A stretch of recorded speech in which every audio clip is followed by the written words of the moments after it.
답은 이미 정해져 있으니 너는 대답만 해라고 하는 답정너. 아닌데. 답은 정치인데 너만 몰라. 이건데.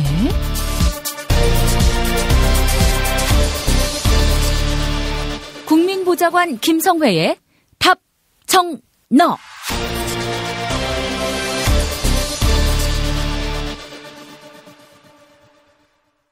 국회 더불어민주당 손혜원 의원실 김성회 보좌관을 통해 답정너 만나봅니다. 김성회 보좌관님 안녕하세요. 네, 안녕하세요. 네, 오늘 어떤 소식 전해주실 건가요?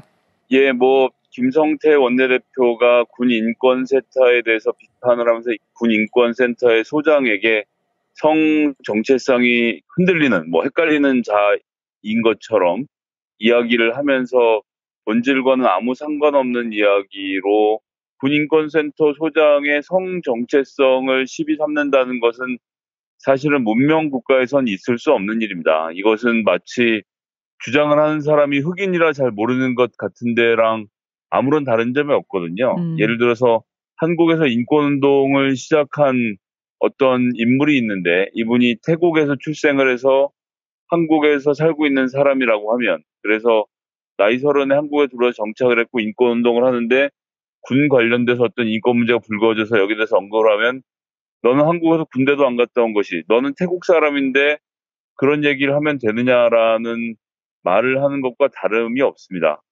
사람을 나이나 국적, 인종 등으로 차별하는 행위는 전 세계적으로 이미 금지되어 있고 터부시하는 행위죠.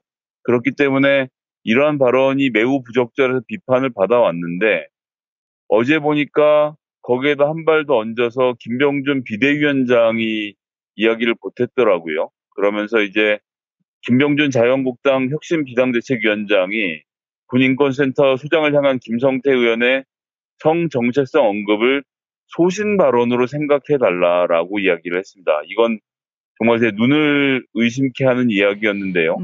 김성태 의원이 자유한국당이고 워낙에 교양이 없는 사람이고 기본적인 인권의식이 없는 사람이라서 그런 말을 했고 그런 말에 대해서 비판을 받는다고 치자라고 생각했는데, 김병준이라고 하면 정규교육을 받고 본인이 박사학위까지 사서 남을 가르치는 사람 아닙니까? 네. 그것도 대학에서 교편을 잡고 학생을 가르치는 사람이 성 정체성에 대한 이 비난조의 발언, 인종차별이나 다름없는 인간에 대한 차별 발언을 소신 정도로 생각해달라고 이야기하는 것. 이건 이제 무슨 얘기냐 하면요.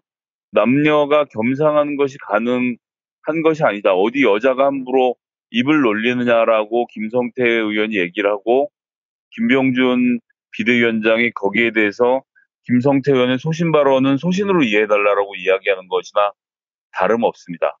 사인인 어떤 개인이 집에 가서 부인과의 계약관계 혹은 부인과의 권력관계에서 압도적 우위를 점해서 나는 절대 밥을 하지 않는다, 밥을 어떻게 할지 모른다 해서 집에서 차려주는 밥만 먹는 사람이 있다고 쳐봅시다. 그런 사람이 집에 가서 부인에게 밥을 차려달라고 하는 것은 개인 간에 벌어지는 거래이기 때문에 매우 불쾌합니다만 제가 그것까지 문제 삼을 생각은 없습니다.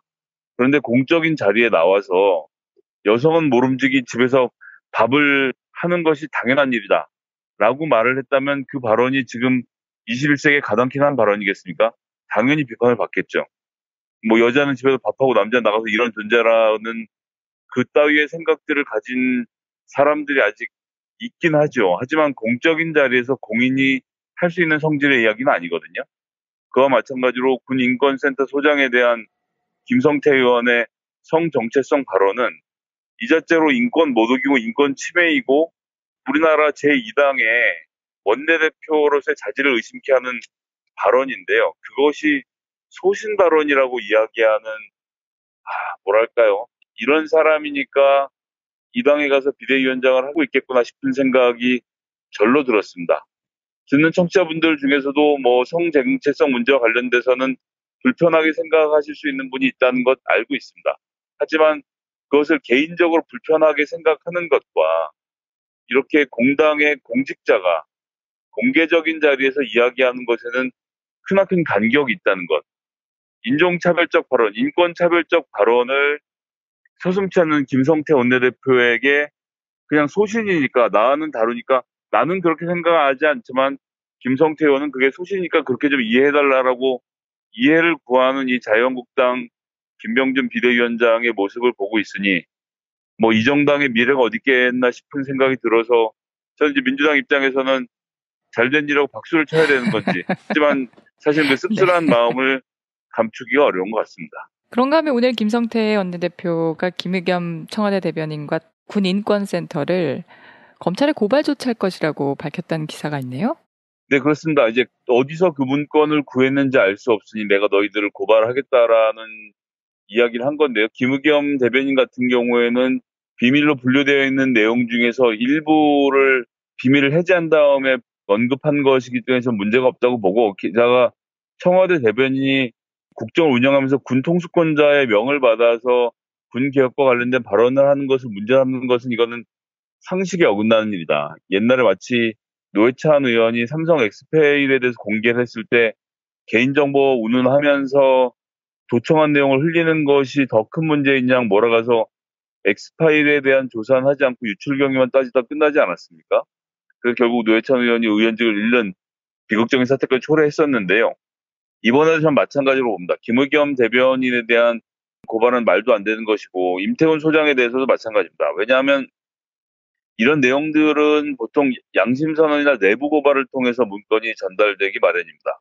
이런 문건을 전달하는 사람도 본인으로서는 본인의 인생을 걸고 직을 걸고 이런 내부 고발을 실시하는 거 아니겠습니까? 네. 그리고 그 내용이 공익에 부합한다면 그런 내용들을 당연히 받아들이는 것이 사회가 발전해가는 모습이고 사회가 정화돼가는 모습인데 지금 자유한국당은 앞으로 내부 고발자가 어떤 내부 고발을 했을 때 그것이 자기의 마음에 들지 않았을 때는 내부 고발을 한 당사자가 누군지를 찾아내겠다라는 의지를 표명을 한 겁니다.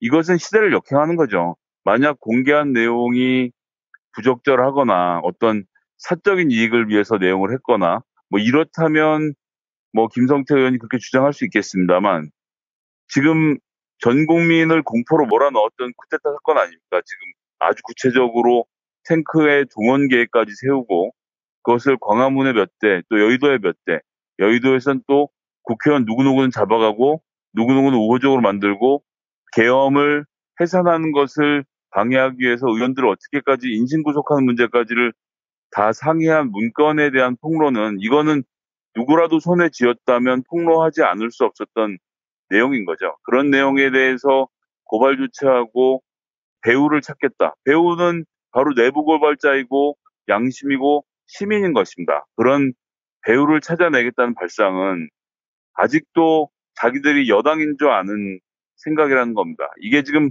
자기들이 박근혜 정부 시절이고 여당이고 기무사에서 이런 문건이 흘러나왔다면 아마 수단과 방법을 가리지 않고 내부 고발자를 찾아내고 임태훈 수장에 대한 법적 처벌을 진행했겠죠. 하지만 이제 여당이 더불어민주당입니다. 문재인 대통령이 군 통수권자고요. 군 개혁 문제는 문재인 정부가 알아서 할 것입니다. 야당은 그런 일에서 손 떼고 내부 고발자를 어떻게 보호할 것인지를 더 신경 써야 합니다. 이제 문재인 정부가 나라를 굴리는데 문재인 정부의 행동이 마음에 들지 않는 내부 고발자들을 자유한국당이 보호할 생각은 하질 않고 아직도 자기가 여당인 줄 착각을 하고 그런 기본적인 인권의식도 망각한 채 정의로운 폭로를 누군지 발본색원하려고 하는 이런 움직임들 이거는 재벌을 개 못 준 일이라고 저는 생각을 하고요. 하루라도 빨리 철회해야 한다는 생각입니다. 김성태 원내대표가 그 검찰에 고발을 하면서 임태훈 소장에 대해서 이 성 정체성이 문제가 아니라 국방의 의무를 거부한 자가 개혁을 말하는 게 어이없다. 이런 멘트를 했더라고요. 그래서 방금 말씀하신 그 성 정체성과 더불어서 군대 갔다 오지 않은 여자나 외국인은 군대에 대해서 말할 자격이 없는 것과 같다라고 방금 보좌관님께서 말씀하셨잖아요. 네, 뭐 그런 식으로 따지면 보온병 안상수 선생부터 시작해서 자유한국당에도 군개혁에 대해서 말할 자격이 없는 사람이 많고 멀리 갈 것도 없이 부드러기 황교안 총리도 군대에 대해서 얘기할 자격이 없는 거 아닙니까? 그런 식으로 군대를 나오고 안 나오고로 군개혁을 이야기할 자격을 따지는 것은 정말 저급해도 너무 저급해서 할 말이 없는 것이고요. 그러면 그런 식으로 따지면 노조 출신인 김성태 의원이 기업 경영에 대해서 얘기하면 건방진 얘기가 되는 겁니까? 어떻게 그런 발상을 하는지 듣고도 믿기지가 않는 얘기였습니다. 논쟁의 여지가 없는 이야기 같아서 다음 주제로 넘어가도록 하겠습니다. 다음은 어떤 이야기 해주시겠습니까? 예, 그 한명숙 총리가 뇌물수뢰로 이제 징역을 살고 나오셨는데 거기에서 1심에서 무죄를 받았다가 2심에서 갑자기 유죄로 뒤집히는 일이 있었거든요. 네. 그런데 지금 보니까 이번에 공개된 문건에서 법원행정처가 작성한 한명숙 사건 대법원 판결 이후 전국 전망과 대응 전략이라는 문건이 등장을 합니다. 이것은 무엇일까요? 이것은 혹시 이 한명숙 총리가 재판받는 과정에서 양승태 대법원이 뭔가 작업을 한 것이 아닌가. 2심에 판결을 했던 판사가 양승태 대법원장과 친하다는 이런 소문이 지금 돌고 있는 상태인데 혹시 그래서는 아닌가라는 의심이 드는 대목인데요. 제가 아주 예전에 이와 관련돼서 청취자분들께 한번 설명을 드렸던 적이 있는데 간단하게 다시 한번 설명을 드리면 이건 제가 그날 직접 한명숙 총리 2심 재판 선고 법정에 가서 제 귀로 직접 들은 얘기입니다. 결국 쟁점은 한명숙 총리가 그 돈을 받을 수 있는 상황인지에 대해서 물었던 것이고 그때 기소했던 검찰조차도 돈 봉투를 가져온 것이 평일에 출근을 해서 돈을 쇼핑백에 집어넣고 그것을 가지고 한명숙 총리 자택으로 가서 돈을 대낮에 전달했다는 취지였거든요. 그런데 그 날짜를 특정하지 못하고 2주 안에 어느 날인가 갖다 줬다 이런 식으로 얘기를 했는데 네. 그 당시가 한명숙 총리가 이제 당 대표 선거 문제로 전국을 돌던 때였습니다. 그래서 일정표를 제출해서 그 어떤 날에도 평일에는 한명숙 총리가 돈을 받을 수 있는 가능성이 없었다는 것을 논박을 해서 1심에서 무죄 판결을 받은 상태였거든요. 네. 그럼 2심에서 뭔가 새로운 신박한 논리가 나왔냐면 그렇지 않습니다. 그 과정에서 돈을 줬다라고 주장하던 한 사장이 사실은 검찰의 압박에 못 이겨서 돈을 줬다라고 거짓말했을 뿐 사실은 돈을 주지 않았다라고 진술까지 뒤집은 상태였고요. 네. 근데 그 당시에 판사가 판결을 하면서 정말 제 귀를 의심케 하는 발언을 했었는데 뭐라고 했냐면 출근하는 날이었기 때문에 평일이라고 하지만 토요일에도 출근을 할 수 있는 거 아니냐. 토요일에 출근을 하고 토요일에 출근한 것 때문에 그것을 혹시 평일로 헷갈렸을 수 있기 때문에 월화수목금에 한명숙 총리의 알리바이가 성립했다고 하더라도 네. 토요일에 돈을 줬을 가능성이 남기 때문에 이것은 돈을 줬을 개연성이 있다고 봐야 한다라고 선고를 내리더라고요. 그 주장을 검사가 먼저 했고 그것을 재판부가 채택했다면 저는 그렇게까지 억울하지는 않았을 텐데 제가 똑똑히 들은 것은 분명히 검사의 논거엔 그런 얘기가 없었습니다. 그런데 판사가 내가 생각해보니 토요일도 출근했으면 평일로 생각했을 수 있다라는 신박한 논리를 만들어서 알리바이를 깨는 선고를 하는 걸 보면서 이것이 어떻게 백준에다제 가능한 판결인가 라는 생각을 했고요. 근데 이제 지금은 그렇게 생각 안 합니다만 그 당시만 해도 대한민국의 판사가 판결을 하면 사실은 당연히 공정한 판결을 할 것이라는 그런 믿음이 이제 우리 국민 모두에게 있지 않습니까? 네. 저도 그래서 그 얘기를 들으면서 그 자리에서 정말 이상하다고 생각은 했지만 강하게 어필하거나 반박하지 못한 채 무죄가 유죄로 뒤집히는 과정을 직접 목격하고 그 이야기를 들었던 기억이 새록새록 나고 있습니다. 그렇기 때문에 저는 이 양승태 대법원 시절에 재판 거래에 의해서 희생당한 희생자들이 전 상당수 있을 것으로 보고요. 이번에 재판 농단과 관련돼서 전모가 드러나면 이 당시의 재판 과정에서 희생당했던 희생자들의 명예는 반드시 회복되어야 하고 국가가 이 문제에 대해서는 책임지고 다시 한번 들여다봐야 한다는 말씀을 좀 꼭 드리고 싶었습니다. 이 양승태 사법농단 사태가 벌써 6개월이 다 돼가는데 최근에 조선일보와 기사거래 의혹도 나왔잖아요. 이게 가면 갈수록 계속 뭔가 새로운 사실이 나오고 있는데 반해서 수사가 좀 지지부진하다라는 느낌도 드는데 검찰의 영장도 또 기각이 됐다고 하고요. 왜 이런 걸까요? 그것은 재판부 자체가 팔이 안으로 굽는 것일 것이고 영장 전담 판사를 포함해서 문재인 대통령은 3년만 견디면 되지만 나는 이 직장에 20년 넘게 다녀야 한다라는 생각이 있겠죠. 그래서 어물쩍 넘기고 가능한 자기 식구가 다치지 않게 하면서 팔, 다리 하나, 두 개 정도, 손가락 하나, 두 개 정도 잘라주고 끝내려고 하기 때문에 저는 이런 일들이 벌어지고 있다고 보고요. 절대 이런 식으로 마무리가 되어서는 안 될 것으로 저는 생각합니다. 더군다나 문재인 대통령이 사법개혁과 관련돼서는 본인의 큰 그림이 있고 이 문제에 대해서는 누구보다도 전문가이기 때문에 저는 문재인 대통령이 이 문제를 잘 헤쳐나갈 것이라 생각하고요. 이것은 행정부에 의한 사법부의 탄압이 아닙니다.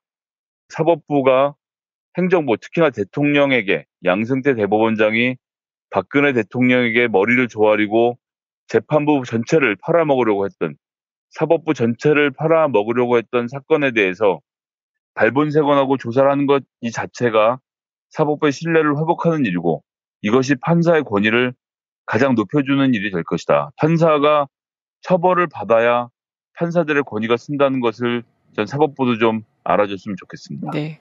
이번엔 좀 지지부진하게 끝내지 말고 좀 확실하게 매듭을 좀 짓고 갔으면 좋겠다는 생각이 드네요. 네, 저도 그러기를 정말 바랍니다. 네. 오늘 소식 잘 들었습니다. 네, 감사합니다. 지금까지 김성회 보좌관이었습니다.